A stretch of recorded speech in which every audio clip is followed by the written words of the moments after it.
Olá pessoal, tudo bem? Eu sou o professor Fabiano Barbosa. Nesta aula de hoje vamos resolver dois exemplos que na realidade servem para a gente fazer uma continuação da aula anterior, que é sobre transformações lineares inversas. Então a gente vai resolver dois exemplos agora, se liguem aí. Para ilustrarmos a nossa aula de transformações lineares inversas, vamos agora resolver dois exemplos. Aqui estão eles. O primeiro diz o seguinte, vamos considerar T, o operador linear de R2, definido por isso aqui. T de xy é igual a 4x menos 3y menos 2x mais 2y. Então, como é um operador linear, ele vai transformar um vetor do R2 em outro vetor do R2. Né? Qual é a lei de formação para a gente encontrar cada imagem? A lei de formação é essa aqui. Né? A transformação é dada por isso aqui. O que é que ele quer saber? Letra A. Primeiro, mostrar que T é inversível. Eu tenho que mostrar que T admite uma inversa. Né? E segundo, eu quero encontrar uma regra para T menos 1 como a que define T. Ou seja, eu quero encontrar uma lei de formação tipo essa, para T menos 1. Né? Eu quero saber como é que eu transformo um vetor que está lá no conjunto imagem em um vetor que está no domínio, né? Através de T menos 1. A questão número 2 também é parecida com isso, né? Eu tenho aqui uma transformação do R3 no R3, certo? Está aqui a lei de formação, a fórmula, a regra, né? E eu quero verificar primeiro se T é invertível. Se T for invertível, também determinar uma lei de formação. Beleza? Vamos fazer os dois casos agora. Para o primeiro exemplo, nós temos aqui a transformação do R2 em R2, dada por essa lei de formação. Então, a gente tem a letra A e a letra B. Né? Vamos começar pela letra A. Mostrar que T é inversível ou invertível. Beleza? Primeira coisa, o que eu tenho que pensar? Né? Eu tenho que lembrar que eu posso construir a matriz canônica dessa minha transformação e verificar se essa matriz possui determinante diferente de zero. Né? Se tiver, a gente vai dizer que é uma matriz não singular e, portanto, invertível ou inversível. Vamos lá. Então, está aqui. A matriz canônica do meu operador está aqui. 4 menos 3, menos 2 e 2. Né? Aqui está a nossa matriz canônica. Bom, é bem simples, né? Pega os coeficientes aqui. Mas aí, se quem tiver dúvida, vai lá no conteúdo de matrizes de matrizes inversas e dá uma olhadinha nisso aí que a gente falou. Tá? O que mais? Agora vamos fazer o determinante. Então, o determinante dessa minha matriz canônica vai ser o seguinte, né? Como aqui é uma matriz 2 por 2, é bem simples, né? 4 vezes 2 menos 3 vezes 2, né? Vezes menos 2, então está aqui, deu 2. Ora, esse nosso determinante é diferente de zero, portanto, T é uma matriz inversível. Né? Ou T é um operador inversível. A nossa matriz é inversível e o operador, consequentemente, também é inversível. Beleza? Então, a gente já verificou. Agora, o que é preciso fazer? Agora é preciso mostrar o seguinte, encontrar uma regra, ou seja, uma lei de formação como essa, para a gente encontrar T menos 1. Ou seja, como é que eu encontro cada imagem a partir do meu operador inverso? Então, eu preciso encontrar uma lei para determinar esse par ordenado no meu conjunto imagem, que agora vai ser também o R2. Né? O meu T menos 1 vai do R2 em R2, mas no sentido inverso agora. Né? Então, vamos lá. Eu fui lá para a propriedade 4, que a gente viu, que diz o seguinte, que a matriz canônica do operador inverso é igual ao inverso da matriz canônica do operador T. Ora, como a gente sabe que essa matriz T é invertível, né? Então a gente pode inverter e a gente já sabe que a matriz canônica dessa inversa vai ser igual à inversa da matriz canônica de T. Então vamos fazer utilizando essa ideia. Então está aqui, eu até coloquei. Lembrar o seguinte, como é que eu represento a matriz inversa? Como é que eu inverto uma matriz, né, quando ela é 2 por 2? Então, só é lembrar dessa minha expressão aqui. Né? Eu tenho uma matriz A, B, C, D. A inversa vai ser 1 sobre o determinante de A, ou seja, o inverso do determinante, que multiplica. Eu troco aqui, né? A com D, e C e B basta trocar os sinais. Né? Pronto. Então eu tenho essa expressão aqui, a gente já estudou quando viu matrizes inversas. Bom, e agora? Vamos fazer isso. Eu vou pegar e fazer isso aqui, né? Ó. A inversa da matriz canônica de T é só inverter utilizando a expressão. Então, o determinante a gente já viu que deu 2. Né? Então, ó, 1 sobre o determinante, ó, 1 meio. E o que a gente faz com essa matriz A, que no caso é a minha matriz T? Eu faço isso, eu troco esses dois caras da diagonal principal e troco os sinais dos caras da diagonal secundária. Então, está aqui, ó, 2 e 4, era 4 e 2, né? Ó, aqui, ó, 4 e 2, agora eu tenho 2, 4. E menos 3 e menos 2 eu só fiz trocar os sinais. Então ficou aqui, ó, 3 e 2, né? A gente multiplica por menos. Bom, agora faz o produto. E daí eu tenho isso aqui, né? 1 meio vezes 2 dá 1. 1 meio vezes 3, 3 meios. 1 meio vezes 1. 1 meio vezes 2 dá 1, desculpa. E 1 meio vezes 4 dá 4 sobre 2, que é 2. Esse cara daqui é a inversa de T. É a matriz inversa, né, da minha matriz canônica. Ou a matriz canônica inversa da matriz canônica de T. Ora, mas a gente viu que pela propriedade 4, esse cara daqui, ó, que é esse, é igual à inversa da... Desculpa, é a matriz canônica da inversa. Daí eu posso dizer isso, ó, que ela é igual a T menos 1, né? Canônica de T menos 1. Bom, se eu já tenho esse cara, né, agora eu vou aplicar ela para xy. Então, T menos 1 aplicado em xy, ou seja, T menos 1 de xy. Eu pego um cara do R2, que é um vetor genérico xy, e vou fazer essa aplicação. Na realidade, essa aplicação é um produto de matrizes, né? Eu vou pegar essa matriz canônica T menos 1 e multiplicar por essa matriz coluna, que é o meu vetor do R2, que é o vetor xy, né? Tem x e y. Então, vamos substituir e fazer o produto. Por que eu preciso fazer isso? Porque eu quero encontrar essa regra aqui, ó. Então, vamos lá. Ó, coloquei as duas matrizes para multiplicar, e aí a gente efetua o produto de matrizes. Ó. 1 vezes x dá x, mais 3 meios vezes y, dá 3 meio y. Depois vem para a segunda, né? Eu fiz a primeira vezes essa, agora segunda linha vezes a coluna. Então, 1 vezes x dá x, mais 2 vezes y, 2y. Se a gente olhar direitinho, isso aqui, ó, é uma matriz canônica e eu tenho um vetor do R2. Esse cara é a minha primeira componente, esse é a minha segunda componente. Esse cara aqui é o cara que está na posição x e esse é o que está na posição y do nosso vetor do R2. E daí a gente pode escrever assim, ó.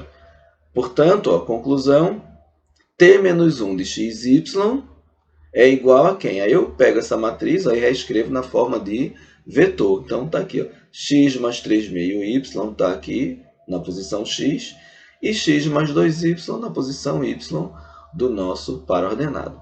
Então, nós conseguimos, primeiro, provar que T é inversível e, segundo, utilizando uma propriedade e usando a inversão de matrizes, a gente calculou a matriz inversa, viu que pela propriedade a inversa da canônica é a matriz canônica da inversa. Então, essa matriz canônica da inversa é o que a gente vai utilizar para encontrar a lei de formação. Então, pego esse cara, aplico ao meu vetor xy, que é um vetor do R2, e eu quero transformar esse cara xy do R2 em um outro vetor do R2 que está no domínio. Então, como é que a gente encontra essa lei? Faz o produto das matrizes e a partir dessa matriz canônica a gente escreve a nossa lei de formação. E daí a gente conseguiu encerrar essa questão. O nosso segundo exemplo trata de um operador linear que está do R3 no R3, né? Essa é a nossa lei de formação. Então, eu transformo um vetor do R3 em outro vetor do R3. Bom, o que eu preciso saber? Primeiro, será que T é invertível?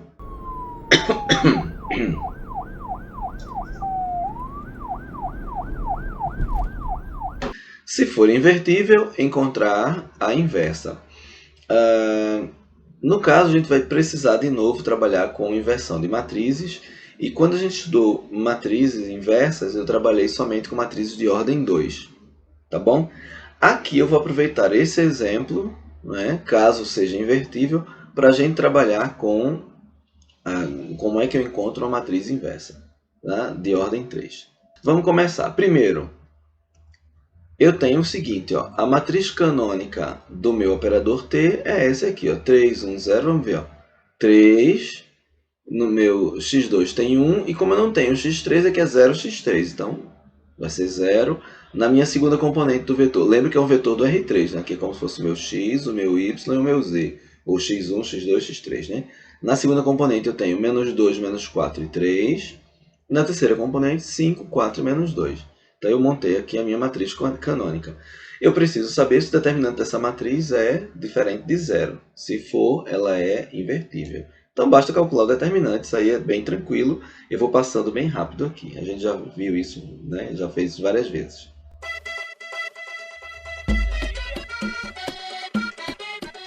Então, ó, eu tenho que o determinante dessa matriz canônica, né, a gente utilizou essa regra de Sarris, viu que o determinante deu menos 1, que é diferente de zero, tá?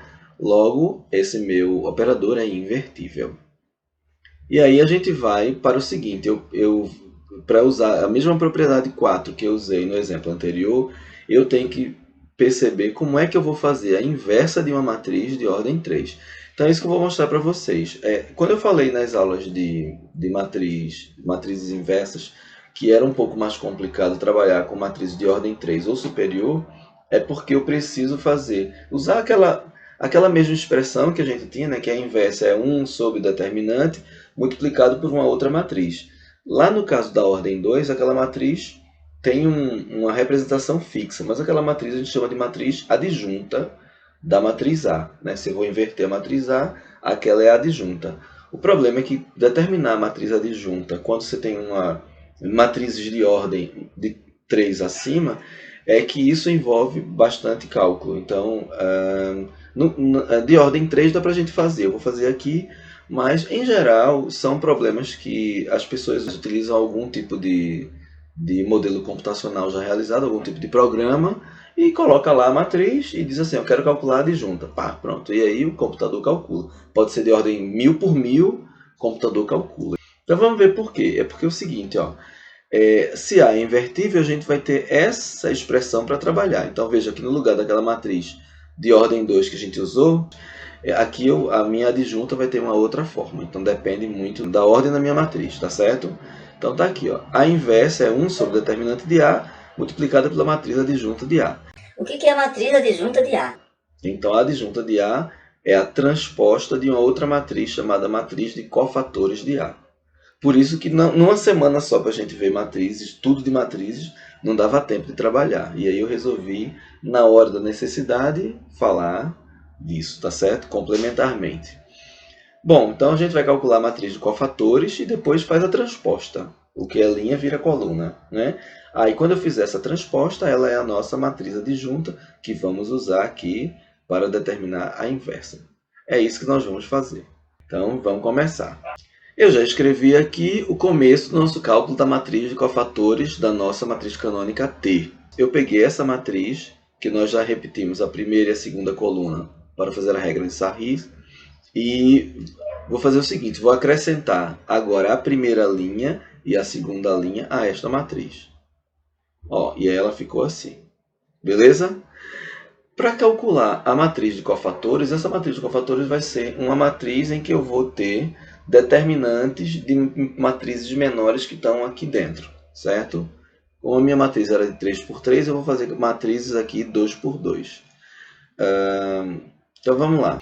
Eu vou pegar a primeira linha e a primeira coluna e vou eliminar, tá? E daí vou calcular determinantes de ordem 2 das matrizes que vão aparecer aqui dentro. Vamos lá, vamos ver como é que isso funciona. Por exemplo, vamos pegar a primeira aqui, ó. Essa matriz 2 por 2, ó, menos 4, 3, 4, menos 2, é isso aqui. Eu vou fazer assim, menos 4 vezes menos 2, menos 3 vezes 4, né? Então aqui vai dar, esse cara vai dar 8, e aqui vai dar menos 12. 8 menos 12, menos 4. É o que está aqui, ó.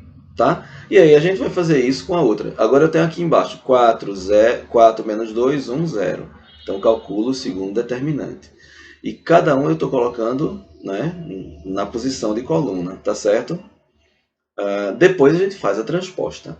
Se você quiser, já pode fazer direto, já calculando, ao invés de matriz de cofatores, você já coloca assim, a adjunta, já calcula os cofatores e já escreve eles na forma de, em vez de colunas, na forma de linhas. Então já pula um passo, tá? Aí é com você, beleza? Vamos lá, eu vou apagar isso aqui e vamos continuar. Ó, calculei agora dessa última, né? 1 vezes 3 dá 3, menos 0 vezes menos 4 dá 0. Então 3 menos 0 é 3. Vamos fazer isso, ó, para essa outra coluna e para essa coluna. Então é só ir fazendo e vai ficar assim, ó, né? 3 vezes 5, 15, menos 2 vezes menos 2 dá 4, mas nesse sinal eu vou trocar o sinal, vai dar menos 4, 15 menos 4 dá 11, e assim por diante. Você vai fazer com todas e vai encontrar essa matriz. Essa é a matriz de cofatores da nossa primeira matriz, que era a canônica de T, né? Beleza? E aí eu preciso encontrar a adjunta. A adjunta, o que é? A adjunta é a transposta da matriz de cofatores. Então eu vou pegar, ó, cada linha vai virar coluna, certo? E aí eu tenho aqui, ó, menos 4, 11 e 12 virou coluna, 2 menos 6 menos 7 é coluna, e aqui virou coluna também. Como eu falei, eu posso fazer direto. Então eu posso chamar aqui de adjunta de T, né? E fazer esse mesmo processo, só que o resultado eu já escreveria, ao invés dessa matriz, eu já escreveria essa outra matriz aqui, a matriz adjunta. Tá bom? Então agora eu posso aplicar aquela nossa expressão, né? Da inversa. Ó, a inversa da minha matriz T, eu estou deixando sempre assim, porque não é, T não é a matriz, né? A matriz, na realidade, é a matriz canônica do operador T, né? Então, eu vou deixar sempre assim. Ao inversa dessa matriz é quem? É 1 sobre o determinante dela, multiplicada pela sua matriz adjunta. Eu tenho o determinante, que é menos 1, e tenho a adjunta, que é esse cara que a gente acabou de encontrar. Então, é só substituir, certo? Ó. Então, 1 sobre menos 1, que o determinante é menos 1, vai dar menos 1, que multiplica a minha matriz adjunta. Está ela aqui.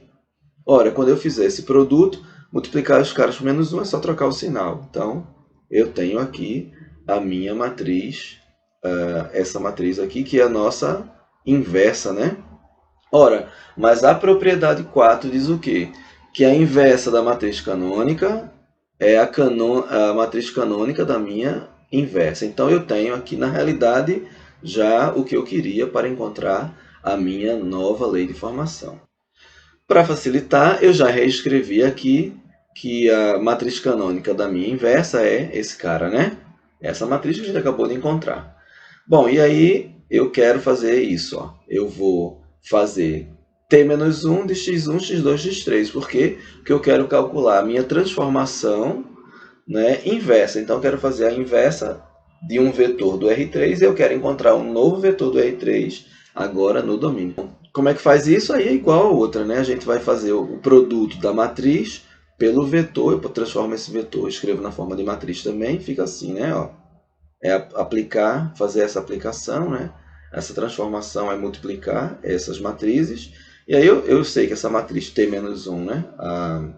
A matriz canônica T-1 é essa daqui, multiplico pelo vetor. E aí lembra, né?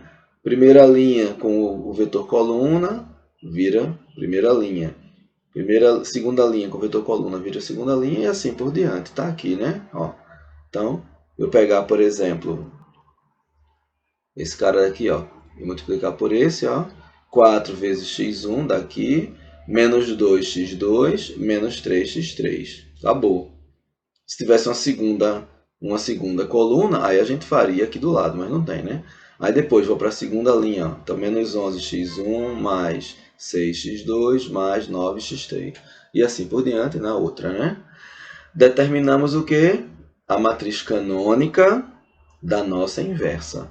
Ora, se eu tenho a matriz canônica da nossa inversa, basta agora escrever na forma de vetor essa matriz canônica é a matriz de uma transformação, que é a matriz da transformação inversa. Basta escrever agora essa transformação na forma de vetor. Então, eu vou ficar com isso aqui, ó. T-1 de x1, x2, x3 é quem? Aí, ó, na minha componente x, esse cara, na minha componente x, y é essa outra, e na minha componente z, esse outro. Então, nós já terminamos a lei de formação. Bom, então espero que vocês tenham gostado dos exemplos e isso vai servir para a gente resolver os exercícios do livro. Beleza? Então, se liga na propriedade 4, se liga aí na inversão de matrizes, porque a gente hoje, além de inversão de matrizes, trabalhou com um fato novo, que foi inverter uma matriz de ordem 3, utilizando a matriz de cofatores e, claro, a matriz adjunta, que é a sua transposta. Beleza? Então a gente fica por aqui e até a próxima aula. Para finalizar, estamos aqui com as nossas referências, né? O livro do Anthony Rorys e o Steinbruch Winterly, que nós temos usado em todas as nossas aulas de álgebra linear e álgebra vetorial linear. Chegamos ao fim dessa aula e se você gostou, não esqueça de deixar um likezinho aí no canal e se não é inscrito ou inscrita, inscreva-se. E se tiver dúvidas, deixa lá nos comentários que assim que eu tiver um tempinho eu vou tirar essas dúvidas. Se você estuda comigo, não deixe de colocar as dúvidas lá no nosso ambiente virtual de aprendizagem e também de participar das monitorias, porque é para isso que elas servem. Beleza? Então, até já e até a próxima. Tchau, tchau.